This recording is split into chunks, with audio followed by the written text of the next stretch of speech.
SIR SIR SIR, চারিদিকে শুধু SIR. যেখানে যাচ্ছি শুধু এসআইআর কথা শুনতে পাচ্ছি।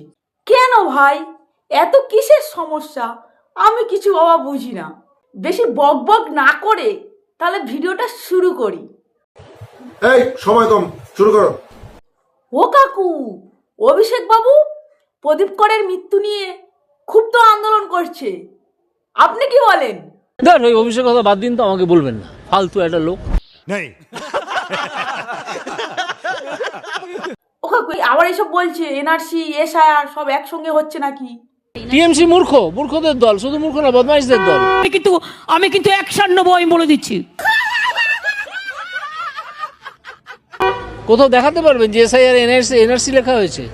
এনআরসির সঙ্গে এসআইআর তফাৎটা আপনারা দেখিয়ে দিন না, আপনারা তো মিডিয়া।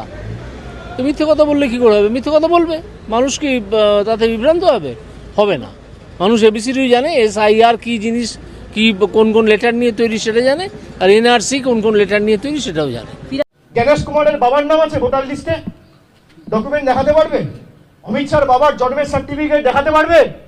এই দিদিভাইটি কি বলছে শোনো অভিষেক বাবুকে। অভিষেক ব্যানার্জির কাগজ আছে কিনা সেটাই এখন বড় ব্যাপার, কারণ ওই নালা, কালীঘাটের নালা দিয়ে তো ভেসে এসেছিল পিসি ভাইপো, ওই মাকে আর কি পিসি বলতে হয়েছে, কিছু করার নেই।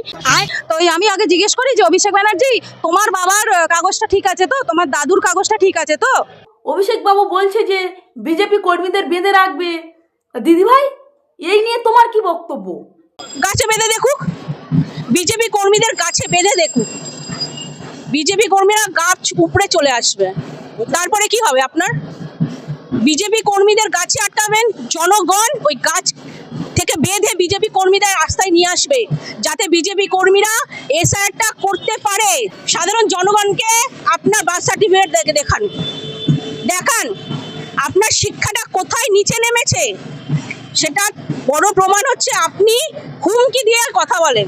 আপনি একজন স্বরাষ্ট্রমন্ত্রীর কাছে আপনার বাবার সার্টিফিকেট চাইছেন, আপনার বাবার সার্টিফিকেট আপনি দেখাতে পারবেন? তৃণমূলের নেতা কুণাল ঘোষ কত মিথ্যে কথা বলে শোনো। বিস্ময়কর ঘটনা উত্তর 24 পরগনার অশোকনগরে। এখানে বুথ নাম্বার 159, এখন দেখাচ্ছে কোনো ভোটার নেই। কি করে হতে পারে?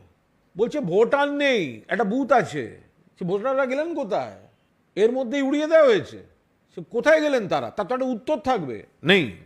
কুণাল বাবু বলছে অশোকনগরের 159 নম্বর বুথে নাকি কোনো লিস্ট নেই।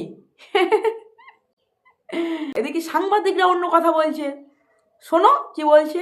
গতকাল তৃণমূল কংগ্রেসের মুখপাত্র কুণাল ঘোষ তিনি সাংবাদিক সম্মেলন করে বলেছিলেন অশোকনগরের 159 নম্বর বুথের পুরোটাই লিস্ট পুরো আউট করেছে নির্বাচন কমিশন, আর সেটাই খতিয়ে দেখতে আমাদের পক্ষ থেকে সেই এলাকায় যাওয়া হয়েছিল, এবং সেখানে দেখা যাচ্ছে যে নির্বাচন কমিশনের যে দেওয়া তথ্য সেখানে আছে এবং তাদের কোনো নাম আউট হয়নি। কুণাল ঘোষ যে তথ্য দিয়েছিলেন সেই তথ্য সম্পূর্ণ ভুল, আর এইটার উপরে রীতিমতো আইএসএফ এর অশোকনগরের নেতা তাপস ব্যানার্জি কুণাল ঘোষকে রীতিমতো একাত নিলেন। আরো বিস্ময়কর ঘটনা উত্তর 24 পরগনার অশোকনগরে। এখানে বুথ নাম্বার 159, এখন দেখাচ্ছে কোনো ভোটার নেই। কি করে হতে পারে?